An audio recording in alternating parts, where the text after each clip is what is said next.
Disney's closed and sucks visit. I want to take the boys. That's what I'm trying to figure out. Especially. All right, we are now live.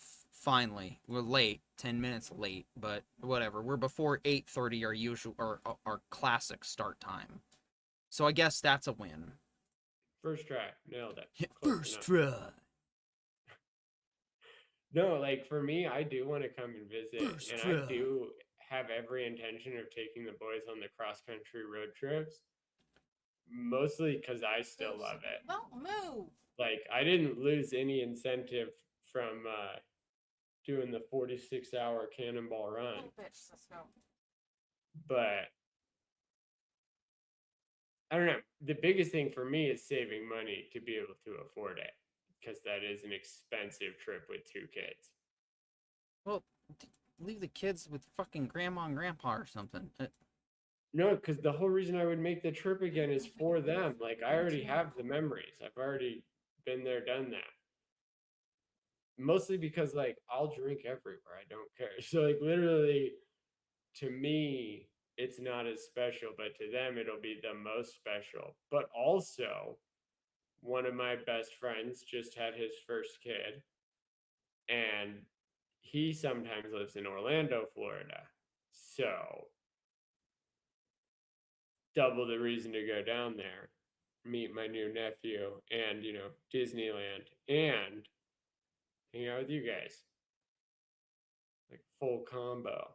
And I do know that there's like 4 hours of distance between Orlando and Key West, but 8 hours, there you go. It's like, or maybe it's closer to 6.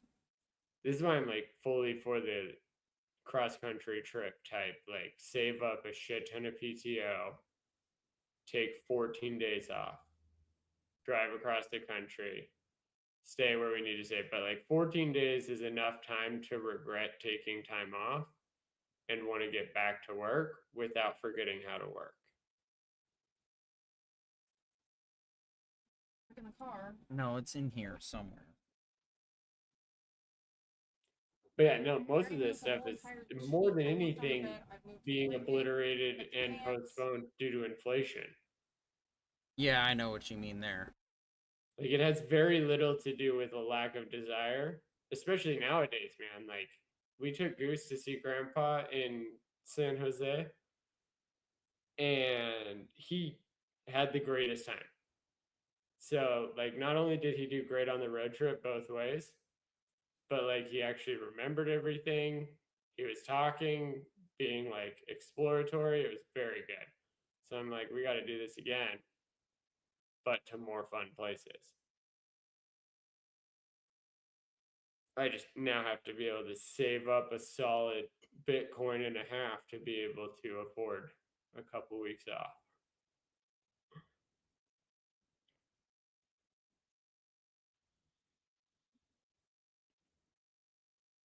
I don't know if you're muted. Such is the American dream, you know, to be poor and struggling forever, but it builds character.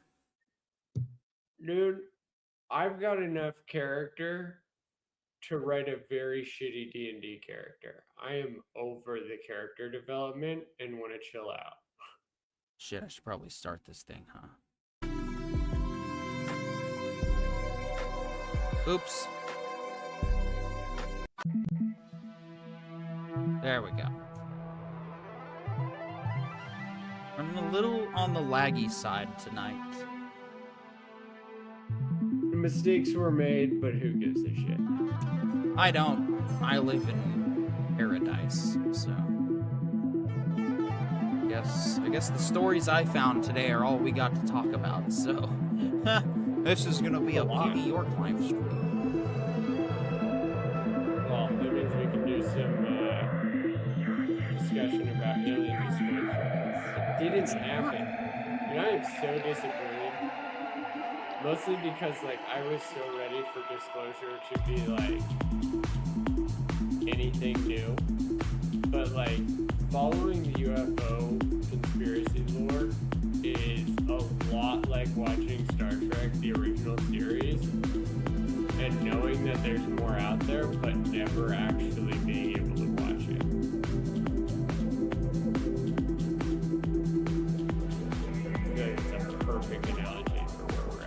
there is the Next Generation, and Voyager, and Deep Space Nine, and unfortunately Kurtzman Trek, all lingering in the background. And when I say Kurtzman Trek, I mean Raytheon and Lockheed. There's no way they're spending that money for technology properly. And even if they do have alien spaceships, they're probably trying to figure out how to pack people in their like sardines rather than actually like make it commercially viable.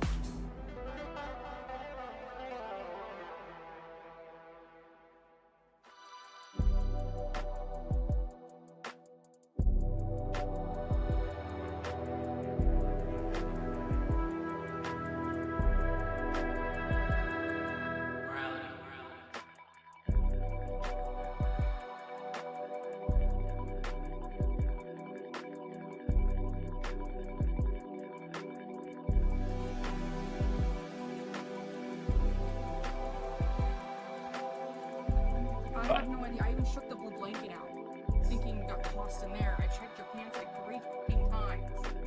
Cannot find it. Thanks for Did you trying. check your upper breast pocket? Yeah, right. Upper left breast pocket tracker, motherfucker. That's the stuff I've already put on it for you. Dude, no, I lose stuff so often, especially on my own person. If I put something that normally goes in my right pocket into my left pocket, I've lost it entirely. It's pretty ridiculous. Object Yeah. permanence. Oh, good. Good. It defaulted to the proper audio. It's finally working again. Oh shit, I gotta turn my phone on for the stream. I will bot my own views. Thank you very much. Dude, I honestly, like, do you remember back in the days when people would make fun of you for liking your own post on Facebook? Oh my god, how stupid it was to fall for that shit. No, you were right, because it literally is a thumb up your own ass from yourself. I mean, yes, but it's Don't necessary. take that shit seriously. You're never supposed to take that shit seriously. But when it comes to like watching yourself on YouTube, like the amount of things I have caught while being a bot. Like literally, I'll be like, hey, we're not talking, or hey, we're muted, or hey, the music's way too loud. Can you turn it down? Like that's not bot material. That's mod material. Yeah. Like it is 100% different than liking your own post. In terms of like, there's an actual numerical value attributed to thumbs. Like, the more thumbs you get, the more times people will see you. The more times people see you, the more money you make on your videos. So literal fungible value. But then the other, like Facebook thumbs, there was no value. Like that was street cred. That was not actually street cred. It was Facebook cred.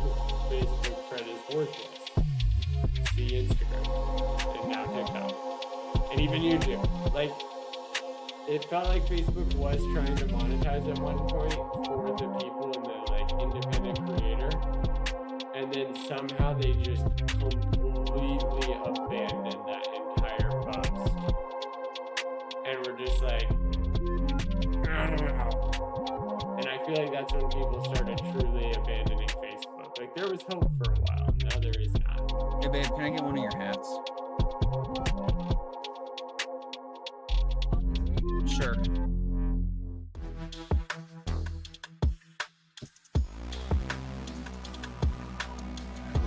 But we are the Writer Brothers. Let me tell ya.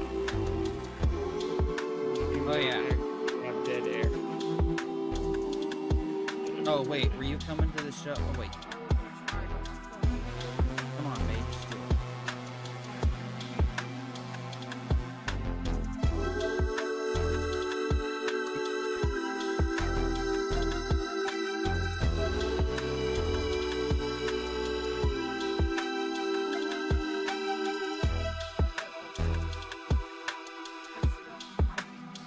That's fine. Everyone likes just having you on.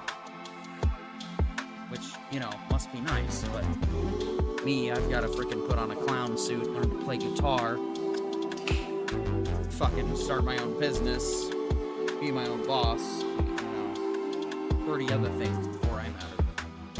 And don't forget your clown nose and clown shoes. But also, adding Hannah to the chat actually has helped. It does, I'm not lying. And you are a very calming presence. It's like not even like you don't even have to talk. It's just more like, oh yeah, there's somebody that actually has a different opinion than us here, so we probably should. There's somebody that can actually tell Petey to calm down, and he does. I'm not even talking about the calm down part. I'm just saying like it naturally calms. You guys vibe very well. Like it's a very natural energy on camera. But the way Cameron was talking to you last week, like that just right there shows the importance. Like if it causes a communication problem, that's actually a good thing for us. It means we're always working on it. We're demonstrating authenticity. And ladies and gentlemen, welcome H. Marie to the Leaking Backstage Audio. What are you up to? Figuring out how to use my headset properly. It's harder than it is on the Xbox. And by that I mean I still don't know how to use it, so I just don't. Did you catch up on your For All Mankind homework this week? I'm gonna fucking come back to Boise and punch you now, you asshole. Did, however, fuck you. Binge the entire season 2 of Citadel. I didn't ask you to. Dude, I keep doing extra credit. I'm telling you, I legitimately can't find a source. You need to do For All Mankind. It is amazing this season. The prices. I don't doubt it. That's my problem. Is like everything else that's. You're watching Monarch. You already have Apple. You stopped watching Monarch. I finished Monarch, but it wasn't Apple.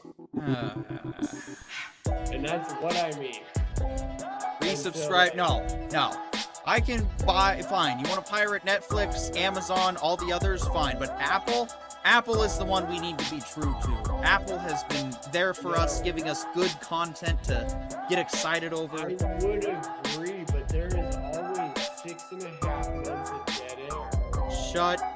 And yeah, you're right. The same 6 months. So cancel it when you have the 6 months of dead air. Renew your Apple and catch up on For All Mankind next week. You have next week. Or I'm banning you from the podcast until For All Mankind is done. Wait, is it? I'll binge to the season finale. Like, I'll do it. We just did episode 7 this week. I'd really love it if you'd caught up and did the rest of the series. I am trying. Honestly, For All Mankind is somehow breaking the meme sphere. Like when season 2 of Severance broke through finally. Fucking. Okay, I'll have to try that show again. That's a show I'm struggling with. Is there another season? Severance. There is a 3rd season coming, yes. Alright, quiet on the set.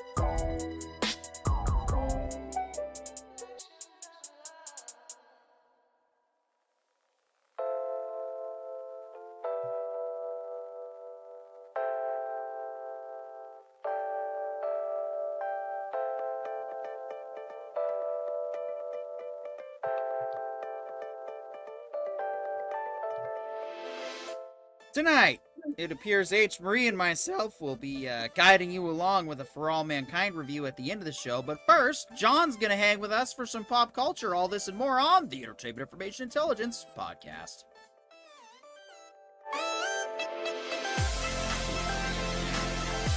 Stupid!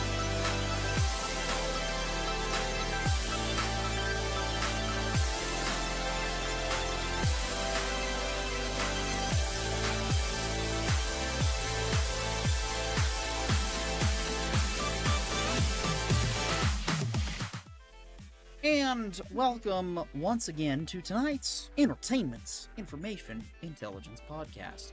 I'm Peter York, joined by the ever-so-lovely Mr. Pollo Zapatos. And, of course, the ever-so-lovely, working on getting her camera for next week, Miss H. Marie. H. Marie, why don't you go ahead and introduce yourself to everybody? Hi, I'm the elusive voice and the sanity that keeps Petey York doing the show every week that he does.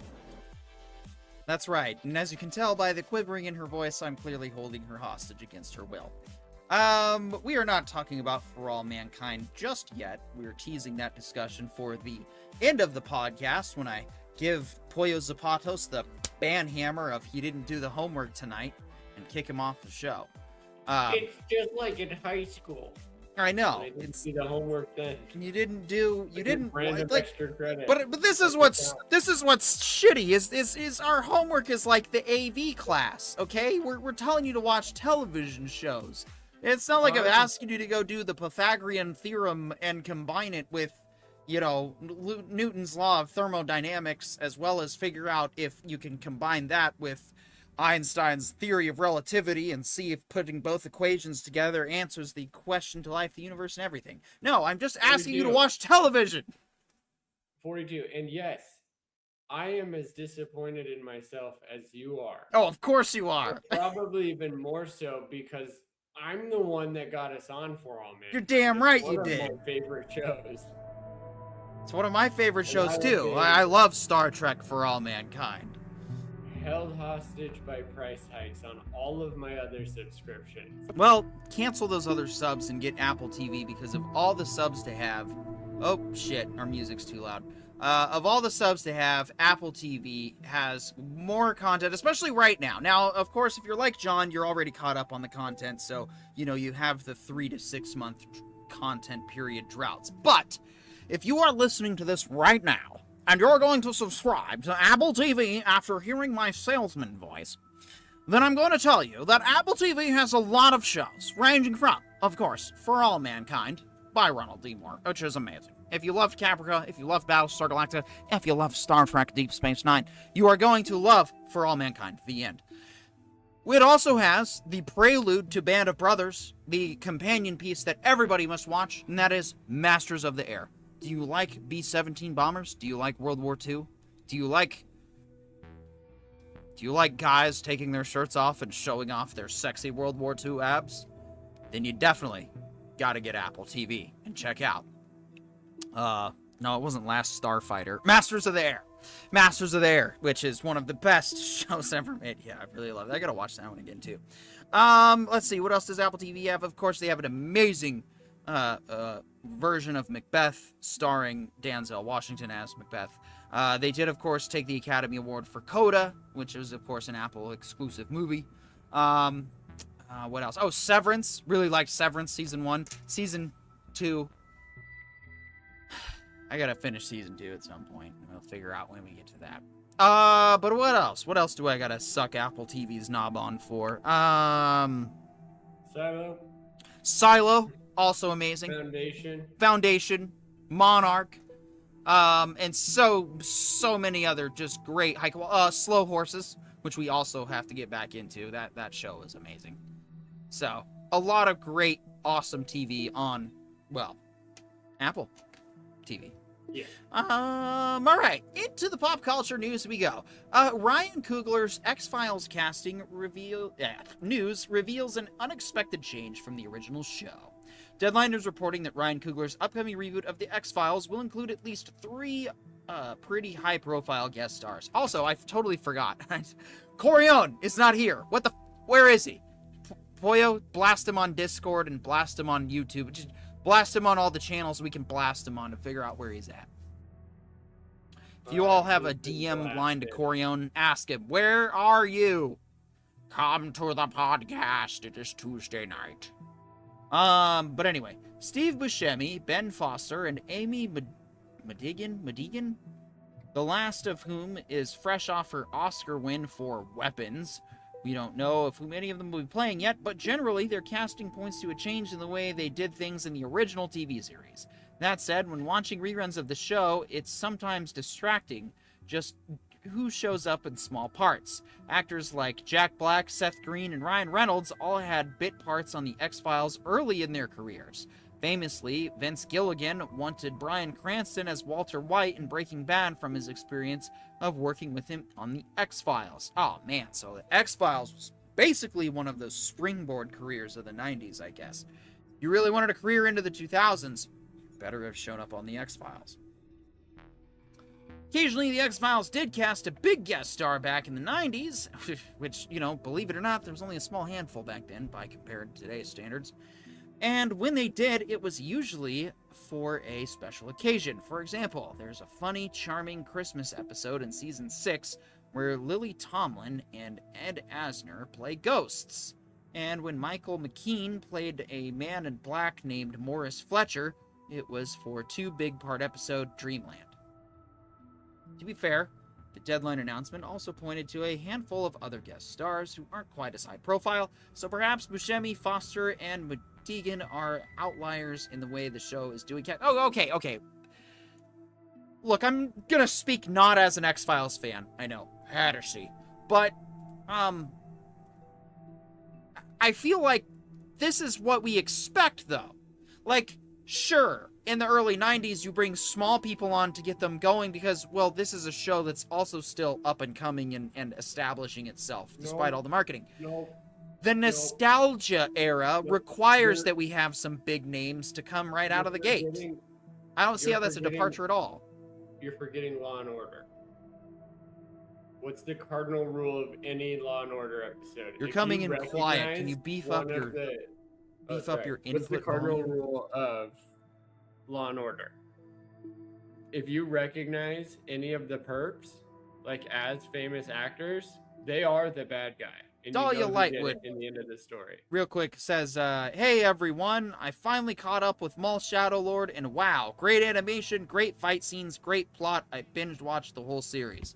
Alright, well, if that's what I'm gonna go ahead and throw that up there, because I think I still have... But no, so like, the X-Files thing is, the reason why they never brought on famous people is because it was bad guy of the week, and if you recognize the famous person, you go, oh, that's the bad guy.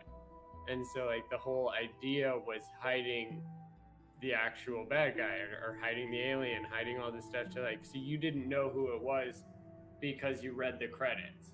Whereas, like, with Law & Order, if you read the opening credits, guest starring Alan Tudyk. Alan Tudyk did it.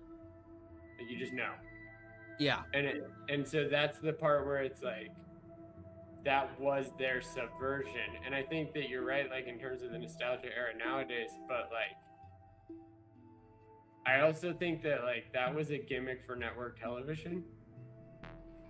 Yeah. It's not exactly a requirement for streaming, because especially if you're going to streaming, you can write a whole story arc where you have 10 amazing actors and everybody goes, oh, I think I know who it is.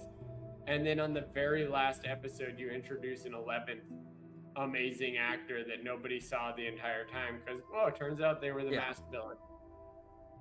Yeah, Dahlia Lightwood on the mobile side says, also found a cool Hulu spooky show called Surreal Estate about a reality that works with stigmatized realty that works with stigmatized properties as in haunted, cursed, possessed. That actually sounds interesting. But real quick, surprise mall discussion. Since Dahlia Lightwood did take the time to catch up and contribute some thoughts. Yes, I was also hoping that Corione would crash the party right at this moment, but you know what? We'll just have surprise mall discussions throughout today's podcast, because fuck it. Just to summarize what I've already said, the animation style is the best that we've seen for Star Wars. I think this is definitely the tone to be had going forward if they do more animated series. And I am looking forward to Season 2. I know that the stakes are very meh because, well, if you're a fan of Star Wars, you know that eventually Maul dies by the hands of Obi-Wan Kenobi in Star Wars Rebels. I know, spoilers for a cartoon that's been out for several years now. I ruined Star Wars! No, we here are Star Wars enlightened, as in we've pretty much seen just about every Star Wars product. I missed some of the tales myself, but, like... I did what he did not. I've seen everything, except for the holiday. Oh, I've seen the holiday special, and you can only watch it with the guys from Mystery Science Theater 3000 making fun of it. That's the only way to get through it, so... No doubt. So yeah, I mean, it was definitely... And yes, even though it feels dark and gritty, I can see what's happening on the screen. What magic this is. Like, really, dark color gradient works if you know what's happening and you can kind of see what's happening. But otherwise, if you don't know what's going on, then just switch to a frickin', radio play at that point. How much more we'd probably all like the Acolyte if we all got to make up our own visuals and it was all just read to us by Carrie Ann Moss. Anyway, for sure agree with high quality of the animation. It has good realism without going into uncanny valley territory. Exactly. Dude, right? You could see that they were all cartoon characters, but you kept getting lost in how good like the movements were, especially like the talking. The dialogue was insane. Yeah, Filoni and the animated team did a very good job of making me give a shit about the non-human characters, even Maul's friends again, and even the droid. Dude, Maul's not a human. Like, that's part of the point. Like, I think that I think they did such a great job with the cartoons that whereas Baby Yoda is so obviously a sales gimmick, these cartoons are very well done comic books. Like, I would read the comic book of these cartoons. I would prefer all of the books that you do get for Star Wars lore were in this art style more than what they are currently. Yeah, you know? Exactly. So, let's see. It also has a normal dark feel while keeping normal color grading. Yep, exactly. Whew, Disney might be getting a clue that audiences hate their overly dark color grading in every freaking genre that people have complained about for the past 10 years. Yeah, and that's exactly the problem with Kurtzman Trek, was the fact that Discovery, I mean, the first season it was a neat gimmick because, as it turns out, they went to the alternate universe. Oh man, spoilers for Discovery, a show that's almost fucking 10 years old now. Jeez. So it kind of worked for that gimmick, but then in season 2 it was like, all right, can't really see anything, and then finally in Strange on Original Ideas we kind of get a little bit of it, but then there's also got some dark episodes, and I think it wasn't entirely until Starfleet Academy that we finally had good shit. All right, this concludes our Maul discussion for this portion. Maybe if Corion comes back we can get into more shit. But of course, Dahlia, if you have any new thoughts or other thoughts to talk about Maul, we will continue. Otherwise, on to the next article, because I think we were talking about. All right, yeah. So, if you're like me and you're a millennial and you likely play with toys, then this article's definitely for you. Mattel has just announced the motherload of K-pop Demon Hunters collectibles. Oh, no, wait, it's Mattel, not Hasbro. Oh, okay. So, doing the opposite of what Hasbro is, Mattel has announced new K-pop Demon Hunters show. So, this really doesn't entice me as far as figurines, because while I do like the movie K-pop Demon Hunters, yeah, there, I said it. I don't know that I like it enough to have its merchandise, floating in the air. But if you do, here's some of the cool shit you can get. I guess Top Ramen and, Pops?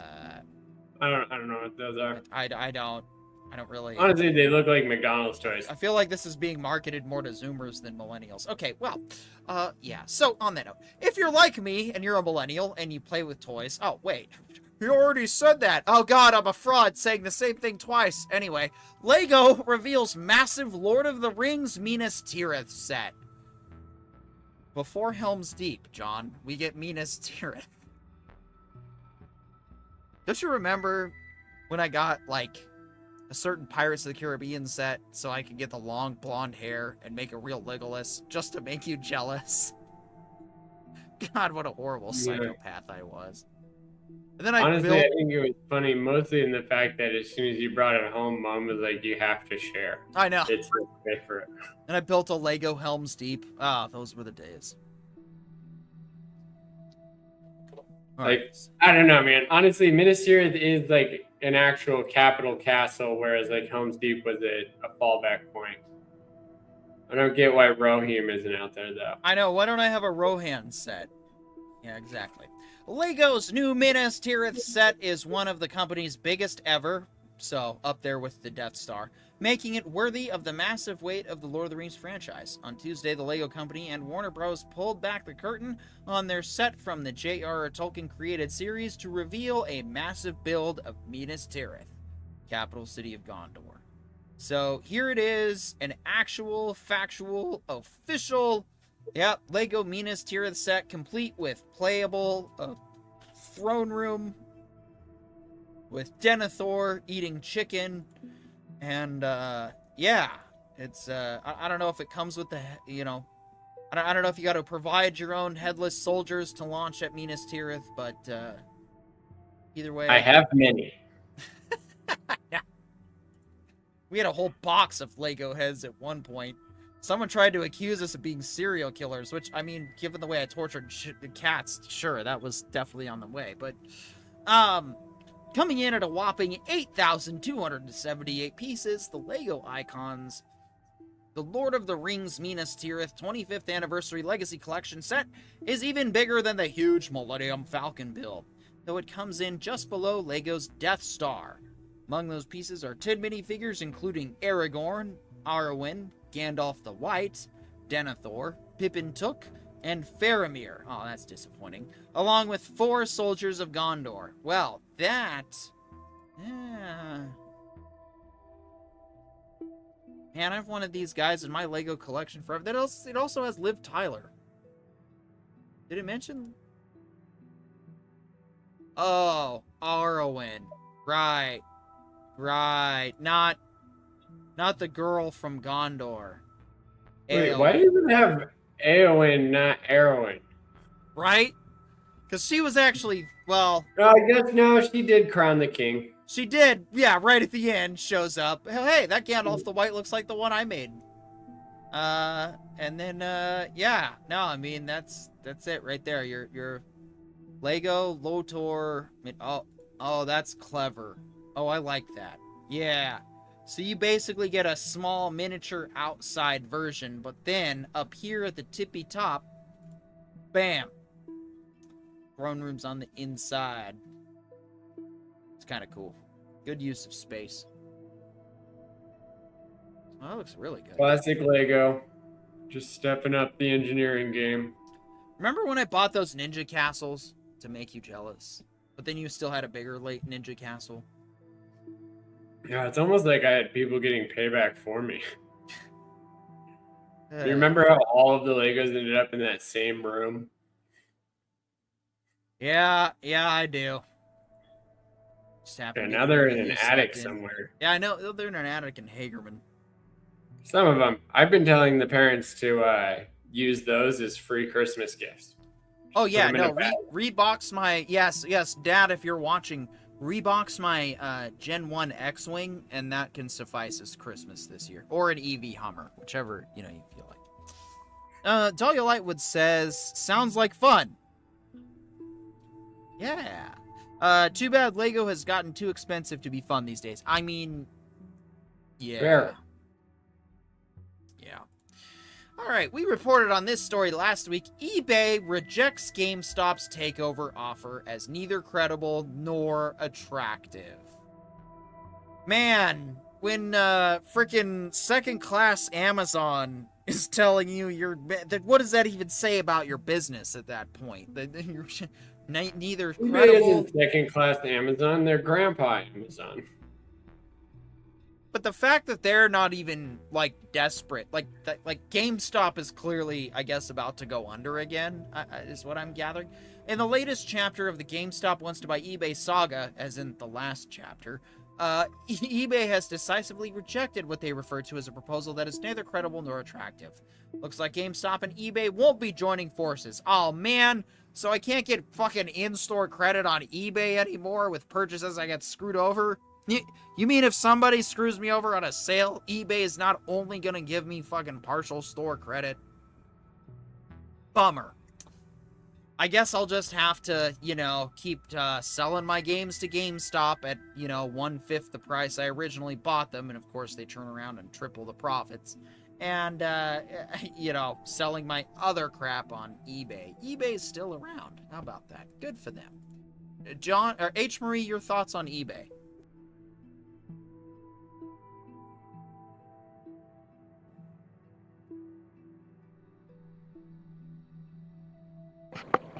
There we go. Now I'm coming through. I've never used eBay, so I don't really have any thoughts on it.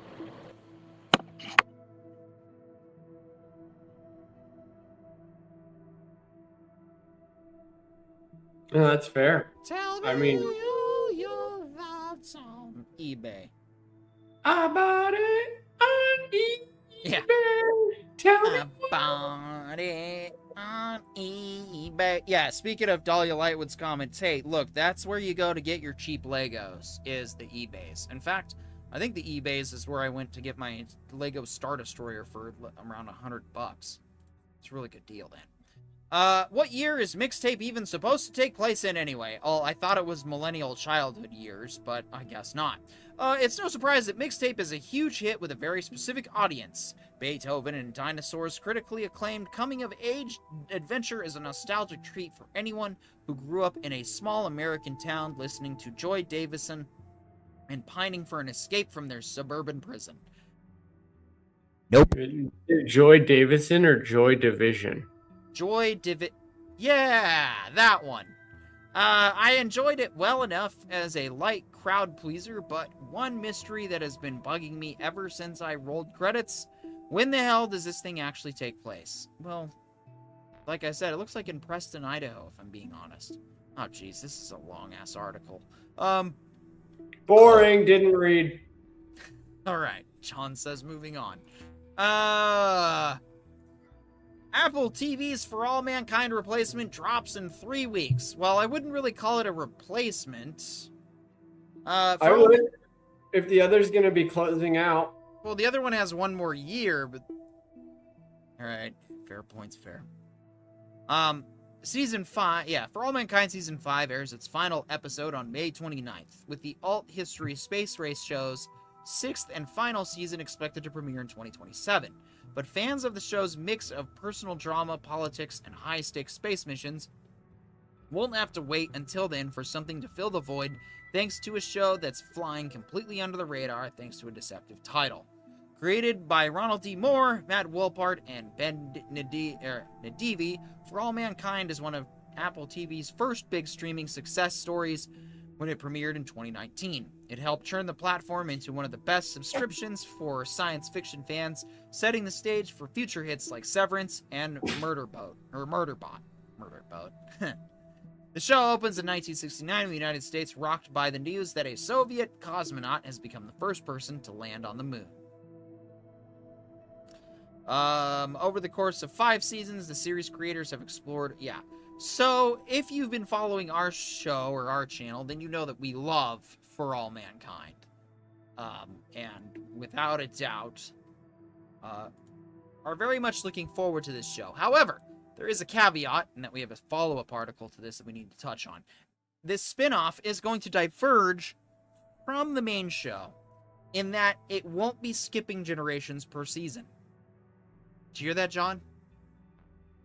Apple TV's alt history series For All Mankind begins in 1969 with Soviet cosmonaut Alexei Leonov landing on the moon, beating the Americans in the space race. Every season since has jumped forward 10 years to show the ripples of that change throughout history. Season 5, which is currently airing, is set in a version of 2012, when thousands of people live on Mars. Now, For All Mankind's creators are going back to the beginning of their story in Star City, a spin-off focused on the Soviet space program.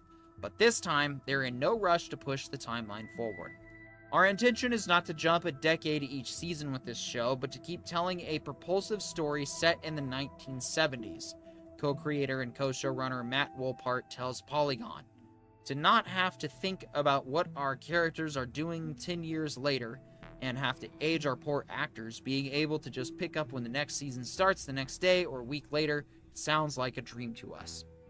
So, this is fascinating. Not only is this spin-off show going to be different in, that we're getting the Soviet perspective, but it's going to take longer to potentially catch up. This is, of course, par for the course. If you know Ronald D. Moore's storytelling style, he also developed Caprica to be a prequel series to the Battlestar Galactica show that he did, and it was received mostly with mixed to negative reviews overall. So that said, I don't think this is going to fail spectacularly in that way, even if they are taking their time with the show, because already, I think For All Mankind has kind of set a universe and a perspective that it can build off of, because I don't think it's going to just end with Star City. I think we're also going to see the rise of the other faction that is now starting to pose a legitimate rivalry to the M6 in For All Mankind. But John doesn't know anything I'm talking about because he's not watching, so we'll just have to get back to that later. Little bit behind. Little bit behind For All Mankind. Lord of the Rings, Rings of Power Season 3 release date officially revealed. So, if you're wondering when Season 3 is going to start, let me tell you. Why is there even a Season 3?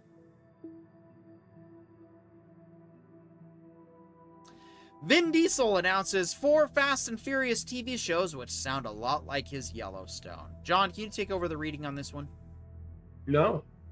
I'm dyslexic and I cannot read. Especially not that. But I can say I'm super down for Family. Oh, God. Dude, of course you are. Honestly, Family Stone sounds amazing. Like, if you think about it, I feel like a lot of the Fast and Furious movies were plagued by the fact that they were supposed to be box office hits. Whereas, like, if they were just true crime dramas, it actually looks pretty dope, and most of the, like, extra science stuff can just be where it was, you know, and you can just have cars racing. And, like, that's still illegal. Like, it's one of the few things, like, if this show was all about smoking weed, it'd be like, oh, I guess now they're not running from the cops anymore. They're just at a dispensary in California again, you know? But it's about racing cars illegally and, like, stealing while driving. So, like, I don't know. You've got an entire video game franchise, GTA, that proves people just kind of want to watch that stuff. Especially because the cars racing was always amazing. Well, hold on, though. The thing with GTA, though, is I actually want to be a part of the action, and that's what the game gives me a chance to do. Well, absolutely. And I don't think that this takes away from that. If anything, it adds to the excitement. Like, I don't always want to be the main character. Sometimes I want to see somebody do it perfectly, and then I'll come back in and do it later. And I feel like Fast and Furious has a lot of the same, like, heist things, but, like, it already has an ensemble cast. Like, you don't really have to do anything extra to turn it into a TV show. All you have to do is stretch these timelines to a more realistic adventure. All right. Well, I mean, that's a point. The Severance replacement you didn't know you needed is officially 3 weeks away. Immigrating to a new country can be a traumatic experience, and Nebula Award winner Isabel J. Kim, yeah, that's correct, makes the feeling that you leave part of yourself behind in your home very real in her upcoming novel Sublimation. The author of Why Don't We Just Kill the Kid in the Omelis Hole follows 2 versions of main character Soyoung Rose Kang. Rose has lived in America since she was 10, only returning to Korea after the copy of herself that stayed behind calls her home for their grandfather's funeral. The story feels like a blend of 2 of Apple TV's hit sci-fi shows. It's got the split personalities of Severance, but also a lot in common with Dark Matter, which uses the multiverse to explore how people regret the big life decisions they made.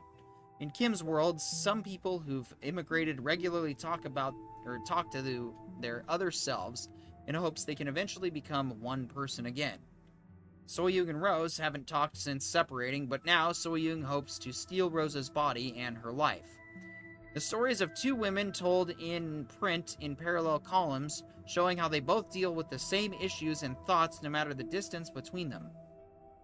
Audiobook version, narrated by Major Kurta and Michelle H. Lee, generates that effect with dynamic stereo voice mixing, alternating between which voice is the foreground and which is murmuring in the background. Well, this sounds like an interesting story we could probably, cover and review in our book review segments when we eventually get back to those. Hopefully be someday. It was not today.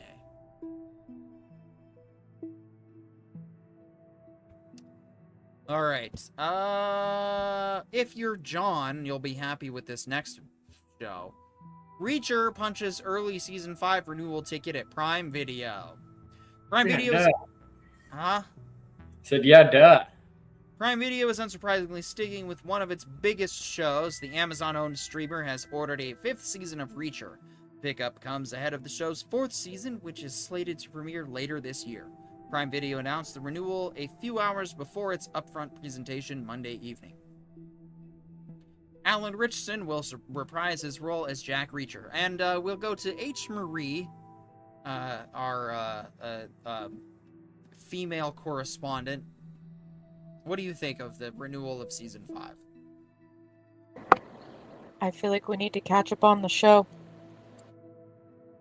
Yeah, but aren't you a fan of Alan Richardson? Again, I feel like we need to catch up on the show. That's a subtle way of saying yes. Yeah, I agree. We should definitely catch up on the show anyway. Even though it's departed way far from the books, but I'm now butthurt enough I can... No, it has not. It has yet to leave the books. We've been over this. Mostly because I found the book that it was based on for the last one. It's just departed from the chronological order, which also the books never maintained. Like, I want to say the second book was a prequel to the first book, or maybe that was the 7th. Like, there are a ton of stories. Honestly, they keep saying they're going to divert, and the only thing that's diverted is the order of release. Because the first season was the first book, but the second season was a completely different book. Like, I want to say it was number 5 or number 12. And then the third season was number, I want to say 9. Mm. And so, like, I don't know what season 4 is because they keep saying they're going to diverge, but I haven't seen it. Like, literally the only divergence is the technological upscaling. Like, because a lot of the books were written before 2001. I guess fair is fair on that one. Yeah. Arc Season 3. Devlin and Glassner's series returns to Sci-Fi this July. Now, you might be wondering, why are you reporting on the Arc Season 3 if you haven't even so much as reviewed the first 5 minutes of Episode 1 of the Arc Season 1? That is because I had no idea what this show was or the fact that it existed until I was looking for stories to put together for tonight's podcast. And lo and behold, I find that one of my favorite showrunners of all time, Dean Devlin... Say that again for Poyo's ears. Are you... Yeah, I'm drawing I'm gonna frickin' punch your stupid dumb face through this podcast. I'm gonna beat your ass.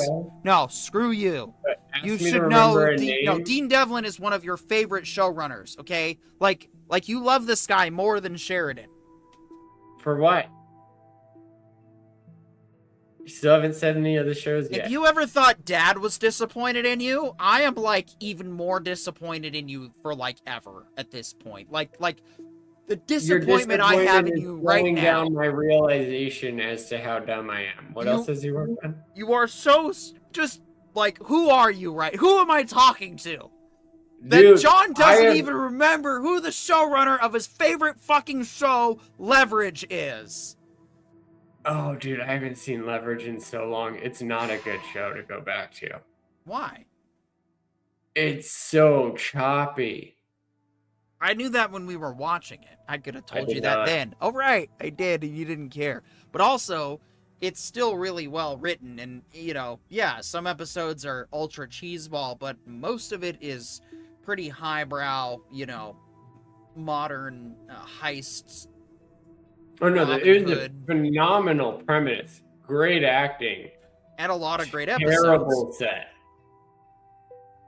The green screens were killing me the whole time. Fair enough. No, I'll give you that. If it's not visually working. Like everything else, it was fun. I liked it. I liked the whole ideas of it. but you really needed to listen and Like not the watch. whole ideas. So this is why I'm saying we may need to go back and watch this show Arc. I don't know how we're gonna get access to it, but yeah, the third season of this show, whatever it is, you want to watch a trailer? We should probably watch a trailer. I'm gonna put on a trailer, but I need you to rap while I look up a trailer. Like, okay, I lost interest in Leverage about the time that Person of Interest with Jesus got really good. John Caviezel, or Jim Caviezel, I still love calling him Jesus. I think it's the funniest. See, that's how much I'm like bad with names. You can tell me. Oh, dude, that's right. Isn't the showrunner for Person of Interest the same guy who did Fallout? And he's one of the Nolan brothers, but I can't remember if it's Chris or whatever the other one's name is. Hey, sport. We know you're still sleeping. But yeah, it's like, shout out to those guys for making great shit, but also shout out to them for not needing their name plastered all over it, because Right. I wasn't going to remember anyways, and I hate reading. All right, here we go. I'm gonna get it going. Put the trailer on for Arc by Dean Devlin, one of our favorite showrunners from one of our favorite shows, Leverage. Hey, sport. We know you're still sleeping, but we know that we'll all be reunited in the colony that you built.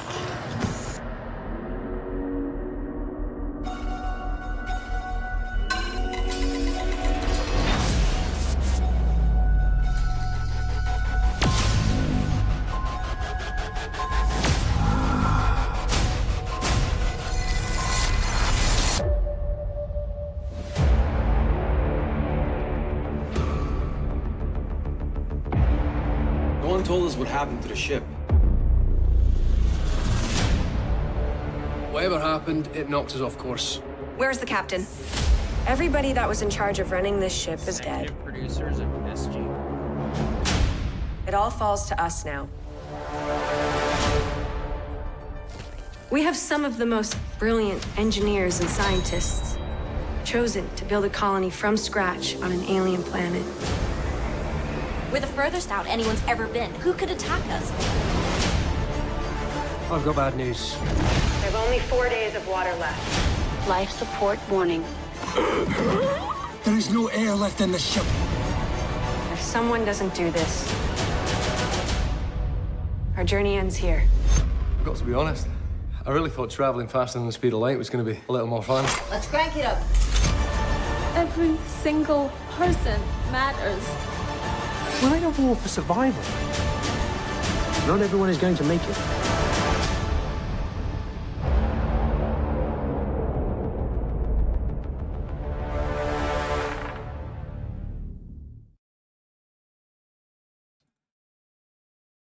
Yeah, Wow. I mean, I'm regularly here for pretty much everything sci-fi, and especially with modern graphics. Like,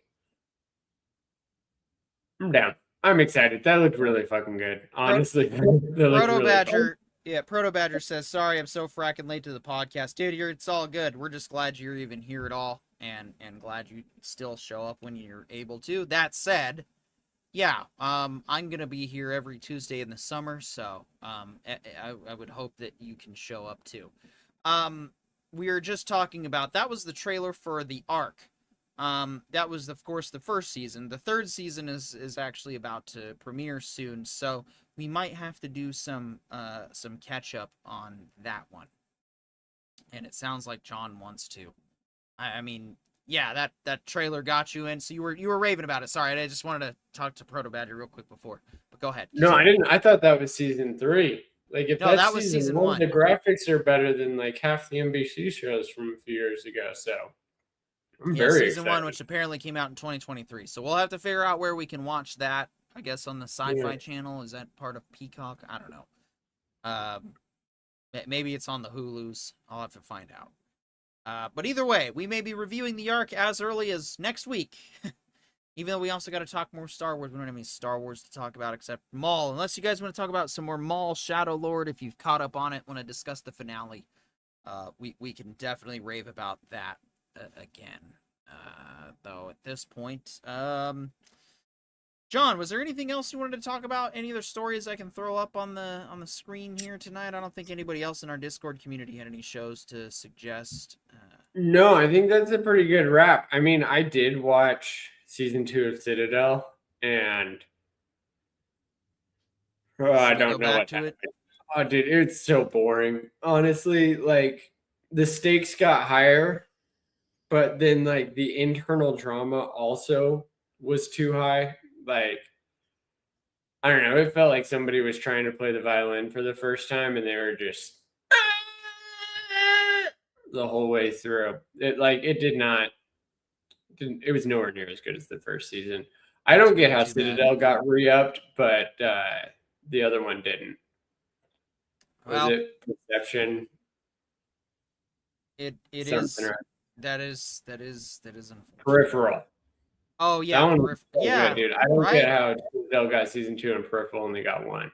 I have to agree with you on that. Was so much better. Peripheral, I did like a lot better than like Citadel could have gotten better, sure, but it didn't. And I guess Peripheral didn't have as big a name as stars on it because yeah, if you look at the people attached to Citadel, there's like all kinds of icons, whether it's Bollywood or Game of Thrones, whereas. Dude, you should have just put him on Peripheral had that one girl with the legs who was offended by the Peter Griffin meme. So, yeah. And then there was also, who else was attached besides Chloe? Chloe something or other. Yeah, I can't even remember her name either. No, I can't remember any of the cast of that show. I just remember the premise. Like, I love the idea of it being a future past borderline video game experience with like a twist on augmented reality. Like Citadel, man, it had a chance to be like a modern Kingsman, but season 2 just decided to keep killing the Jedi after all of the Jedi had died in season 1. And I don't know, like it just was not as fun. But yeah, that's about all I brought to the show this week.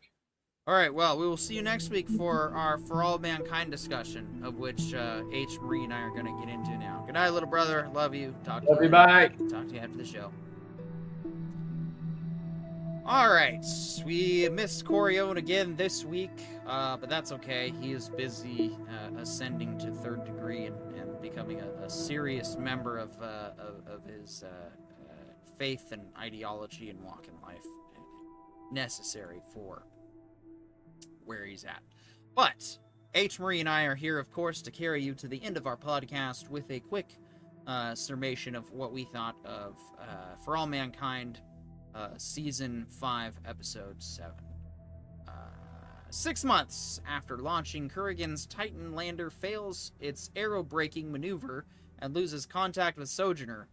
Lily and Alex, now a couple, are working in the farm dome to produce food to offset the effects of the embargo. Dev is helping the now former peacekeeper troops steal the base's rations, supply, and medicine, decreasing the rebel SDM government's popularity.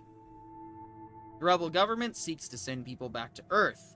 Huh, boy, that's clearly the acts of total anarchists and terrorists. Sojourner's commander decides to give up on landing on Titan, which frees up a ship for this. Leonid's wife records a forced confession against him, but Irina suggests he could still be the next premier as the present Soviet government is collapsing. Alex is called by Lily to the dome early in the morning, expecting a sexual encounter. Instead, his co-workers have thrown him a surprise birthday party. Oh, God, what such a boner killer. Suddenly, the domes are destroyed in a surprise attack by the peacekeepers, cutting the base food supply down to 2 weeks. Sojourner's engines burn into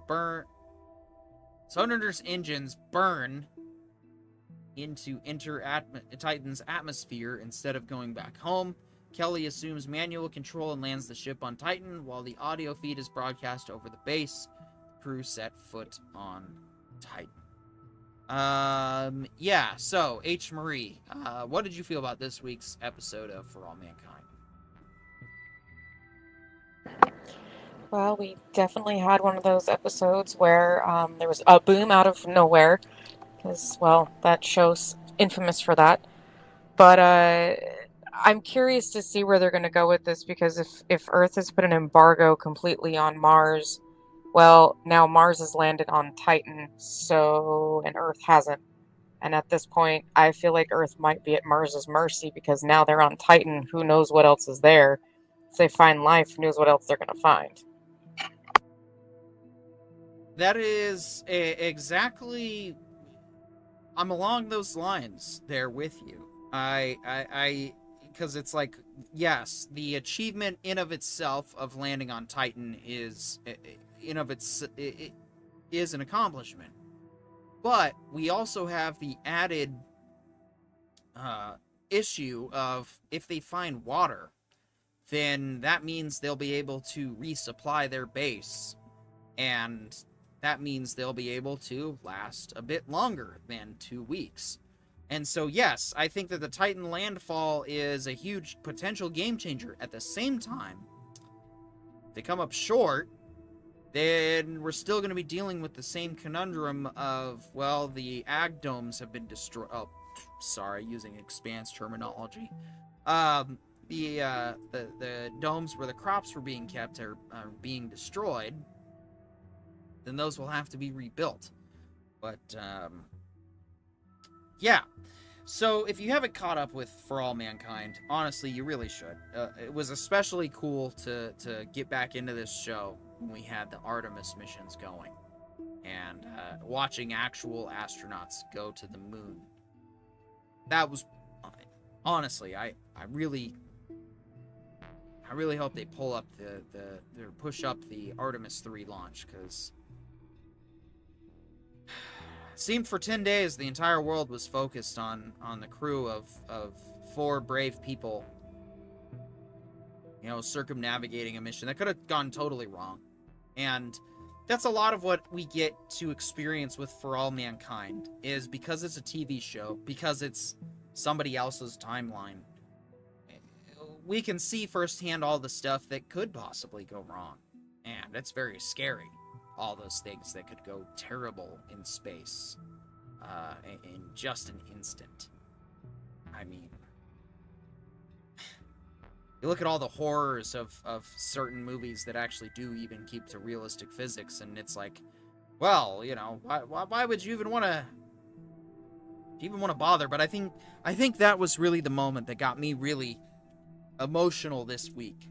Was the crew of Sojourners stepping foot on Titan, all together and synchronous. And I was just thinking to myself, man, I really hope in just a few years that's me stepping on the moon. I mean, yeah, there'll be other commercial flights. Yes, Artemis 4 is going to touch land before I, get to. And I'm sure there'll be thousands or even millions of other people who get to touch the lunar surface, and then I'll finally get to, and it'll literally be the novelty that Fry from Futurama experiences when he goes to the moon, and everybody's like, it's literally, there's a theme park, there's a colony, people live here. It's not that special.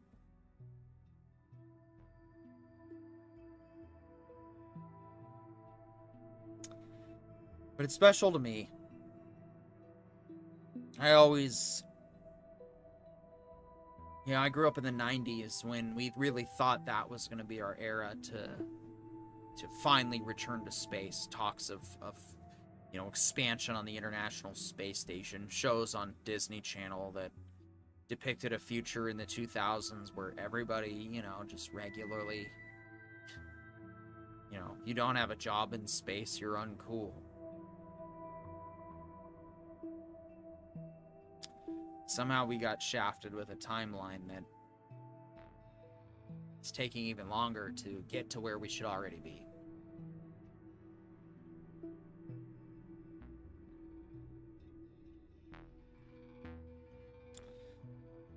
The thing is, the people in For All Mankind, they have a specific drive and determination You know, the people on the Mars colony, they're not there because they're trying to escape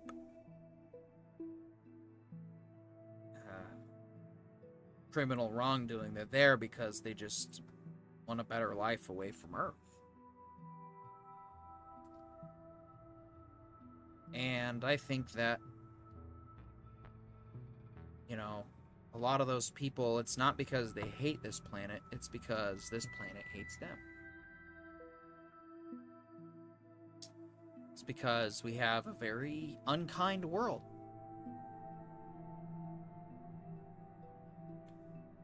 So, the problem is, all we're doing when we run away from the unkind tyrannies is we're not fixing the problem. We're just letting it gestate.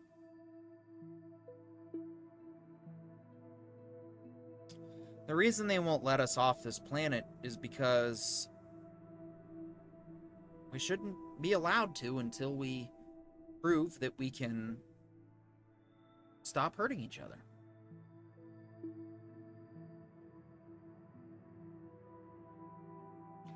Until, you know, we can guarantee that 7-year-old girls can not be lured into the back of delivery trucks and then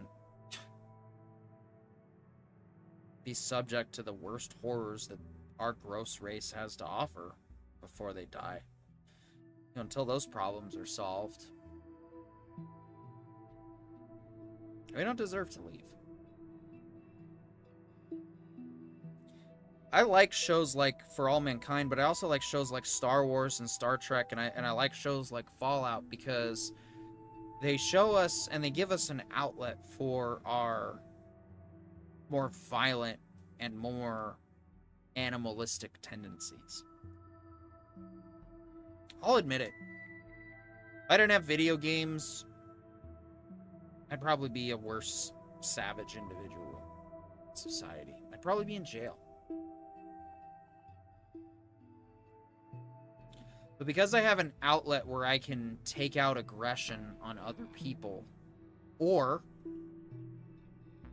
NPCs, I leave the rest of my good energy for society.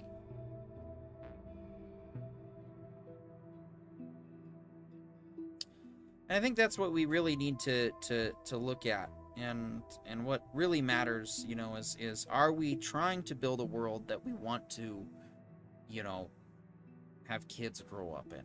Are we trying to be the place that can do that? And I think that a lot of the answer is our escapism, our video games, our TV, our media. Our violent movies didn't make us worse as a species. It gave us a place to let it go. I mean, say what you will about the Roman Colosseum, but it was a place of outlets, of, yeah, look at those horrible criminal guys get killed by those tigers, or look at them kill those tigers or those species that are dead. I mean, now we have the digital world, we have virtual realities. We don't really need the Colosseum the way we used to, but we still have it anyway. UFC fighting. Or even football. And I think that's what we need to keep our focus on. That's why we talk about the shows we love. And that's why we're passionate about our Star Wars and our Star Trek. Because it gives us an alternate perspective. Not just from the perspective of we could be better. And that's a lot of what Roddenberry's vision gives us. But I really do love what Lucas gave us. The good guys. The Davids facing the Goliaths. And then Tony Gilroy took that and expanded on it and was like, yeah, and here's how the rest of the galaxy deals with all of that. And you know what's really awesome about Andor?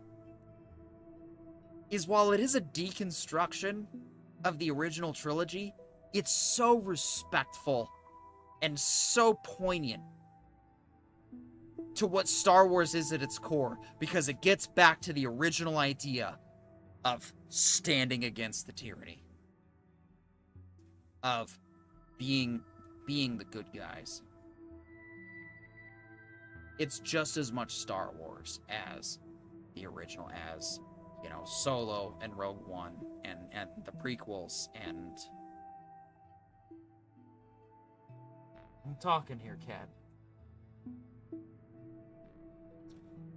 So yeah. Proto Badger says, mine was the 80s, and boy, did I hope by now we would be bouncing between the stars by now. Lol. Agree fully. Yeah. Yeah, man. And I think we're still gonna get there. You know, I realize, like, with the Artemis missions and with people realizing that, no, we really don't want to waste time on petty wars. We'd rather hold the Epstein class accountable. We are gonna get there. It's gonna take some time. There's probably gonna be some more teeth gnashed and some more... It's not gonna be easy, but I don't know if our species is gonna make it, if we're gonna continue making more Star Wars sequels. We're gonna continue to have a reason for me to write a Galaxia Part 2. I have to believe that humanity will eventually protect the children, that we will get past all of these monsters that stand in our way. Alright, H. Marie, any final thoughts while I get the last video set up? None that currently come to mind, no, sorry. Keep rapping anyway. But I have to press so many buttons when I have to unmute my mic. So many buttons.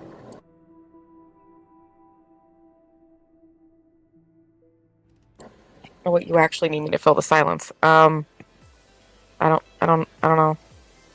I want to thank Proto Badger, Dahlia Lightwood, and everybody else lurking, liking, sharing, subscribe. Please don't forget to show up next week. We are going to talk about more. I'm Peter Connect.